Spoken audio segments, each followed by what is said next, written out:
So here's number one. Okay, technology. Okay, so the idea here is that at the very end days, right before Jesus comes back, there's going to be this great explosion of technology. Okay, and so here is the verse, one verse that they use to support that. Okay, so this is from Daniel. Daniel's in the Old Testament. And Daniel is a very worthy source because Daniel is the only end times prophet that Jesus mentions by name in Revelation. Okay, so it's a good source. Okay, we know we can trust him. So Daniel had all of these visions about the end times. And so this is from one of those visions. And this is an angel talking to Daniel. And he says, but as for you, Daniel, keep these words secret and seal up the book until the end of time. Many will roam about and knowledge will increase. Okay. So this whole thing of people saying, oh, there's going to be this explosion of technology. This is the only verse that I could find that they use to support this. And it's this one little 3-word phrase, knowledge will increase. That's it right there. That's their proof. Knowledge will increase. So I think that's kind of a stretch.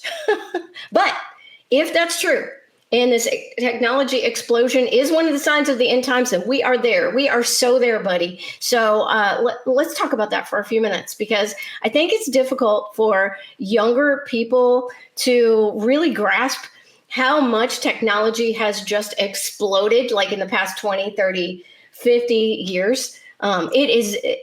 People my age, I'm in my 50s, and people my age, I mean, when we grew up, there were no computers. We went out, we didn't play video games. We went outside and played. We rode bikes.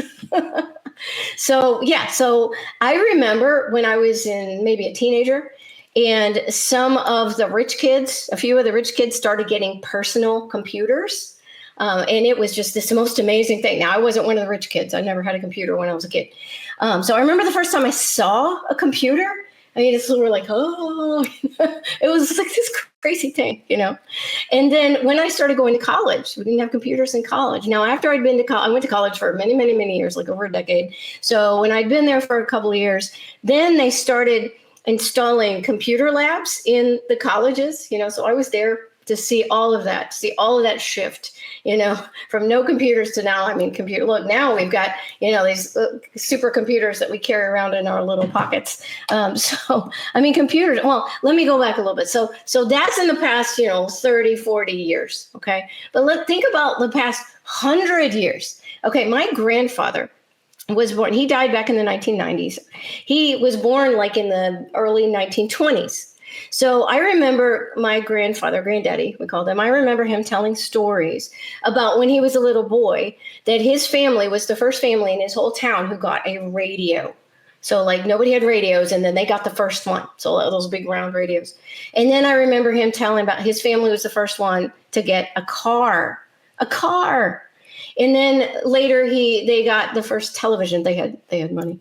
And so anyway, wow, the first radio, the first car, the first television. Before my granddaddy died, he had a computer. So can you imagine, this is 100 years ago. Can you imagine all of the changes in technology that happened just in my granddaddy's life? That's insane. And he remembers when they first started getting cars. Before that, there's pictures of him and his family in a horse-drawn buggy. So before that, so this is in the mid 1800s, early 1900s that cars started, were invented. And so before that, almost 6,000 years of human history, the only ways that people could get around were by either riding on horseback or a camel, I guess, or a donkey or something like that, or walking or running. That's it for the first 6,000 years. And now in the last 100 years, we have cars, we have supersonic jets, we have high-speed trains. I mean, it's just insane, the explosion of technology that we have experienced. So computers used to look like this. It's like a computer is the size of a whole room, and it's still, even at that size, it could only do like these small little computations. And now we have these supercomputers that we carry around in our pockets that are probably hundreds of thousands of times more powerful than that computer. So anyway, wow. If technology really is one of the signs of the end times, well, we are there, baby.